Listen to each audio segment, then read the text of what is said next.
Welcome back to the What's More podcast. I'm your host, Quinton Harris. You're dialed in for episode 237. In this episode, we're going to take a look at behind the scenes of the Federal Reserve, what they're looking at as far as their rate cuts and decision-making process, because it's job weeks and everything comes down to labor over inflation.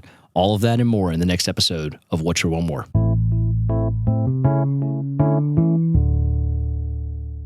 Yeah, so labor over inflation, that seems to be the theme of the Federal Reserve's new mantra. At least for the last 4 meetings, that's what we've heard. And we can all agree that jobs, they lead to household income. And household income determines how much your spend rate is on housing, but also things that you consume in your everyday, spending on other items, such as luxury items. And, what makes this economy go around is consumption. We always talked about it. It's not necessarily production because, you can produce as much as you want, but we got to be able to consume it. So job weeks is really important because we need more people working in the economy to stimulate the economy. More importantly, we need full-time jobs. I think we would all agree full-time and higher paying jobs are better than part-time jobs or maybe entry-level positions. And that's something that we really wanted to focus on the job weeks here because that's really important as we go into details of what we got over the last 2 weeks. So last week, we got 2 job reports. One comes from ADP, which represents the private sector. And you might be familiar with them. They're a payroll company, one of the largest. And then the next one comes from the BLS, which is more of the government sector that talks about non-farm private payroll. And so inside of that, what we get is usually more government job readings on the BLS side because they're included in that versus on the ADP side. And inside that BLS report, we also get the unemployment rate, which is carrying the most weight for the Federal Reserve, in my opinion, because that is the number they keep talking about when they go to the podium as far as what they're watching. And if you recall at the last meeting, we focused a lot of our podcast on that commentary from Powell about the unemployment rate. And we're going to talk a little bit about that in here.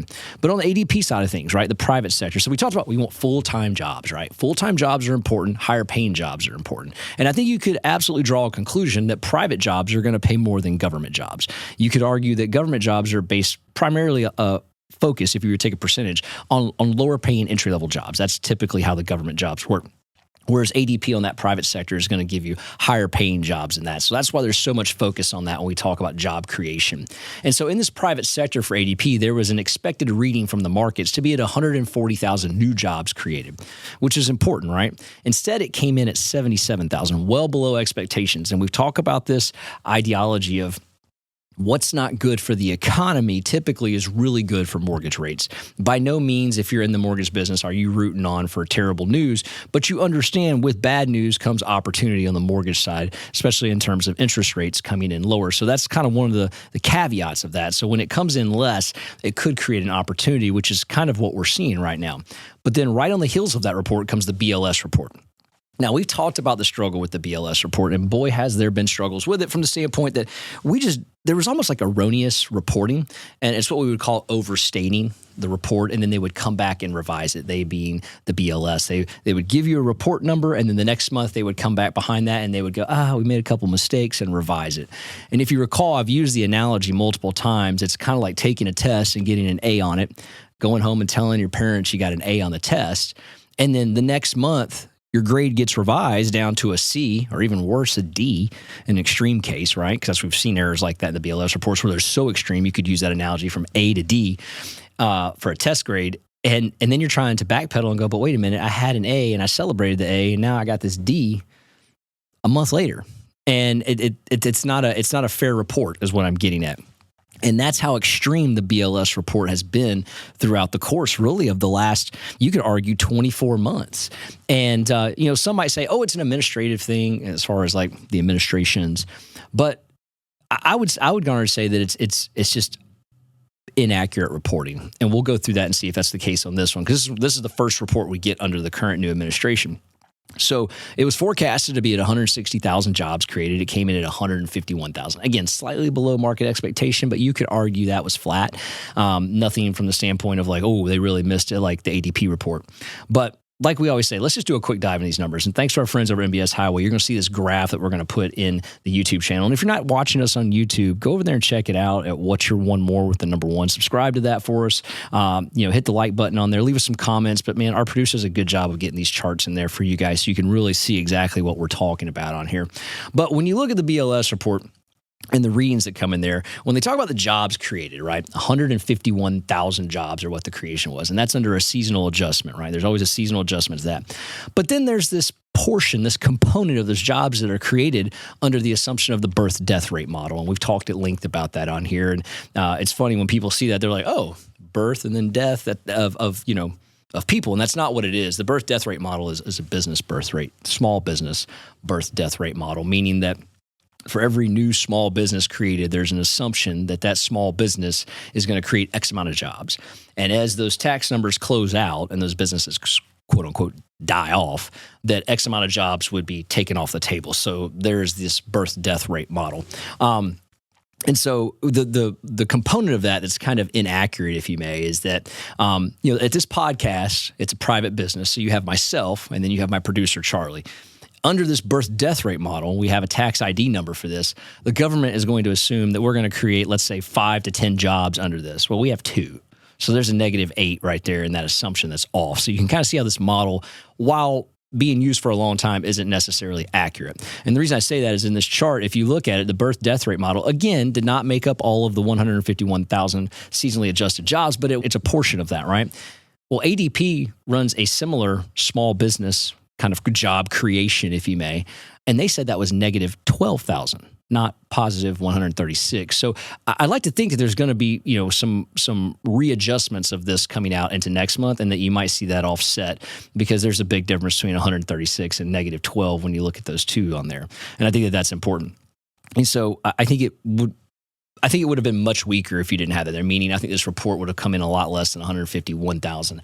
And I think it would have led to a weaker result than what we got with this birth death rate model in there.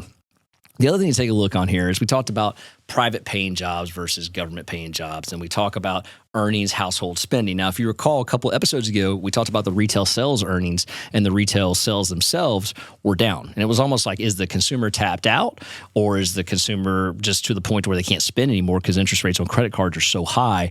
And is there more debt financing going on? And is that why the consumer is pulling back? And traditionally speaking, you see a pullback after the holidays, but that was one of the lowest ones we've seen. And I think we argued almost 20 years on there. So one of the things we take a look at is in this report, we get average weekly earnings. Now, this is important because this speaks to affordability. Like, what can the consumer afford, house-wise, living, etc., just to live, right? And I think one of the things that we looked on there was that we look at take-home pay, right? And when we look at take-home pay, we look at like average hourly earnings and hours worked. And that's important because if the earnings are going up and the hours being worked are going up, then you could argue that more money is coming into the economy and there's going to be a better position for the consumer. Unfortunately, in this case, it was one of the lowest levels in 15 years that we've seen. Again, speaking to the economy itself. And the reason I want to point that out is because if the Federal Reserve feels the economy is growing weak, and if the Federal Reserve feels that the job market's getting weak, one of their main functionalities is to protect that. And so how would they do that? Well, then you stimulate the economy. And how do you stimulate the economy? You lower the Fed funds rate. We've talked about that over and over again. And we've also go back to our annual forecast that we did at the beginning of the year. I said by the end of Q2, we would see something with a 5 handle on it, maybe even like a 5.875, maybe a 5.99, but it would be there. And the reason it would be there was under the assumption of the weakening labor market. We're continuing to see signs of that show up. And one of the things that shows up in this report are the 2 surveys you get. One's a household survey and one's a business survey. And inside of that, the business survey is where the headline number comes from, and the household is where the unemployment number comes from. And that unemployment rate number is important because that's what we're going to harp on a little bit here. That I think is it's the warning sign, right? I think it's the catalyst that's going to kind of propel the Federal Reserve to say, okay, we were thinking about a cut in January, maybe even in March. It's definitely coming in May. And I think that you may even get it in March. We've got a couple inflationary readings coming out this week that may lead to that. But here's where I'm going with this. In that household survey, if you take a look, again, I'm going to have another graph inside of here, this report, thanks to our friends over at MBS Highway. Just do a great job of putting this stuff out there, so there's no reason to recreate it. Let's just give it to you since, Dan and Barry have done such a good job over there. And by the way, if you're not subscribed to their services or you're not a part of their program, you should, if you're in the mortgage business or real estate business, go over to MBS Highway, get involved in that. It's super cheap and affordable, and the amount of content and information you get from Barry and Dan every day is pretty priceless. I always enjoy getting a chance to hear them out and have their information on our show as well. But one of the things I look at in this household survey is that there was 588,000 job losses, right? So household survey, phone rings. Did you lose your job? Yes. Okay, so that's how they got to this, right? Hey, nope, I lost my job. I'm unemployed. Whether it's part-time, full-time, it's lost, and I don't have one anymore. That's a household survey, right? Hey, did you get a new job? Yes, got a new job. So you can kind of see how that survey kind of dissipates there, and they draw the conclusion. So the amount of household surveys showed they were jobless was 588. But of that 588, 385,000 people say, hey, we just have left the labor force. We're gainfully unemployed at this point. Now, I don't know how that works, but they've left the labor force. That's a pretty big number to say that has left the labor force from this household survey. Maybe the question wasn't asked correctly.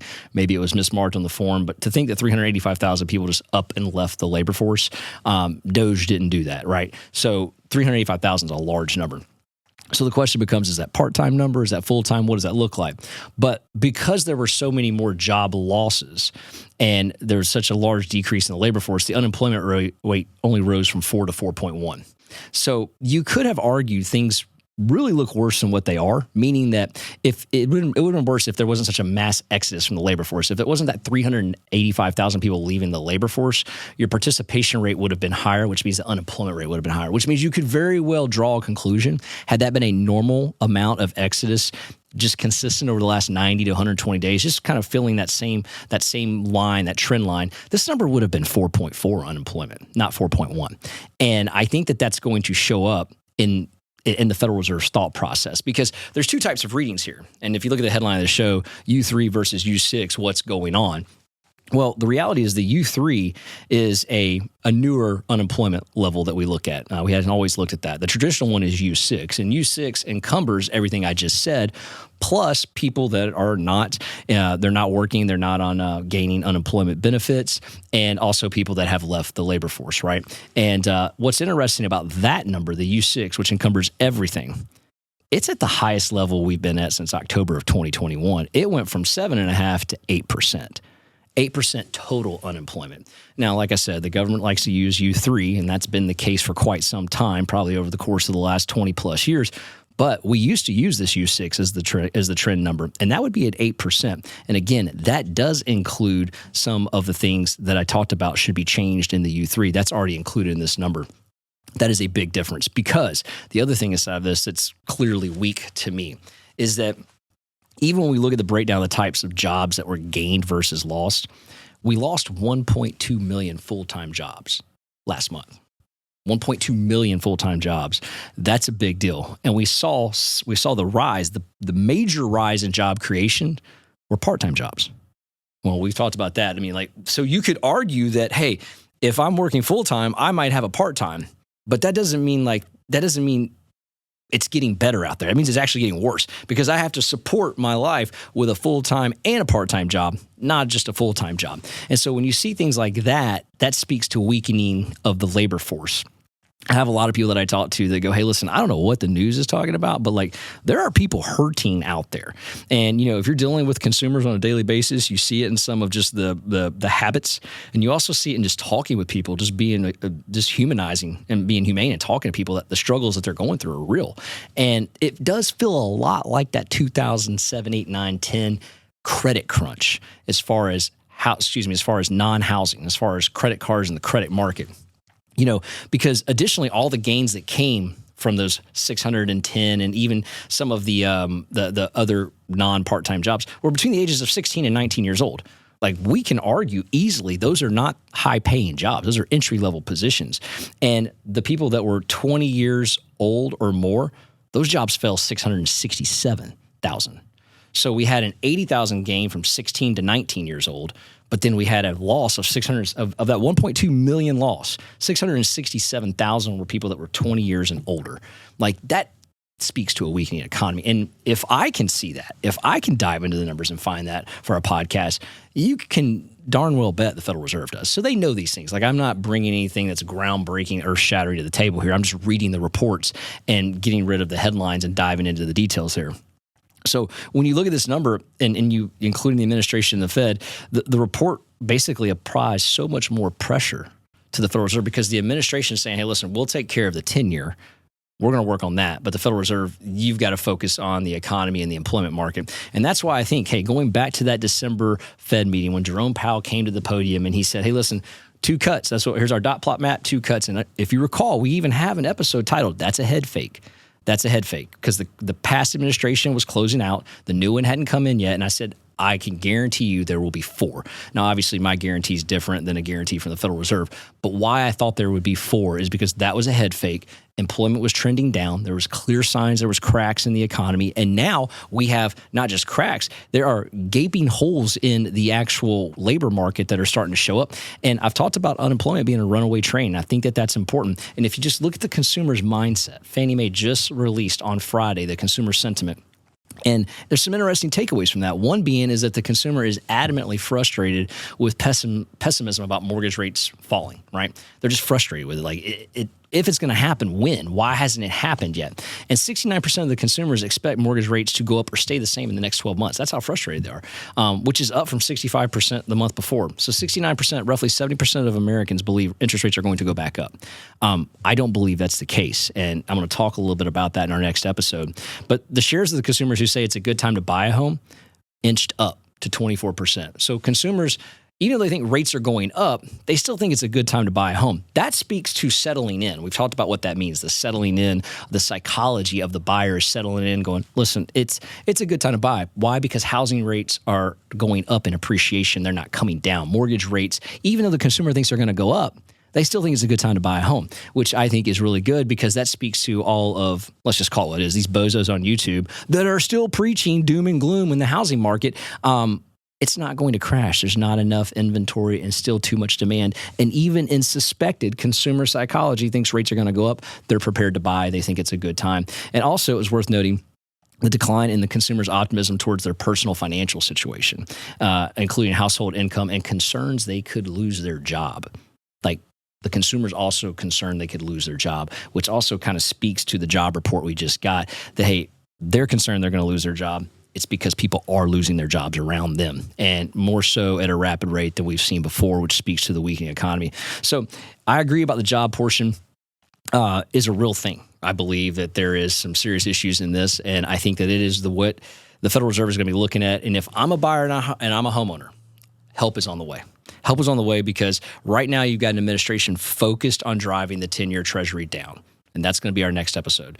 But you've got a Federal Reserve that has to maintain labor over inflation, and right now that is starting to give warning signs that are bigger than just a crack. And so I think the cuts are on the way.